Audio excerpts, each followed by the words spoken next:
اور cocoa melon کی جو اسٹڈیز بھی ہوتی ہیں کہتی ہے کہ کس طرح وہ انٹائز کرتے بچوں کو, کس طرح سائیکولوجیکلی اٹیچ رکھتے. کوئی بچے جن کو کوکو میلن ان کا لیا جاتا ہے, وہ بچے جس طرح کسی کا ڈرگ لیا جاتا ہے نا, اس طرح ایک ویسرل ریئیکشن دیتے جس طرح ان کی کوئی بہت ضروری چیز ان سے چھینی گئی ہے. اس کو وڈرال بولتے ہیں, وہ ڈوپامین کا وڈرال ہے. یعنی ڈوپامین کے سینٹر ڈائلیٹ ہو جاتے ہیں برین میں, نیورون, اور وہ ڈائلیٹ ہونے کا مطلب ہوتا ہے پھیل جاتے ہیں.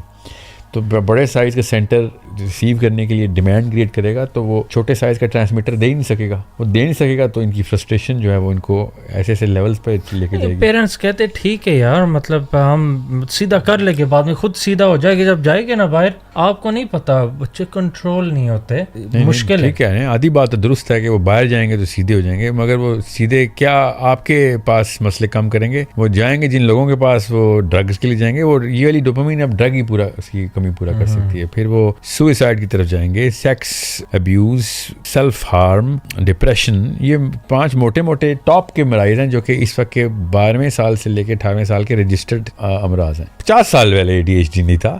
یہ اچانک OCD ADHD most common house hold symptoms کیوں ہیں؟ کیونکہ امی اس کا کاز ہیں اور ابو اس کا اسپانسر ہیں.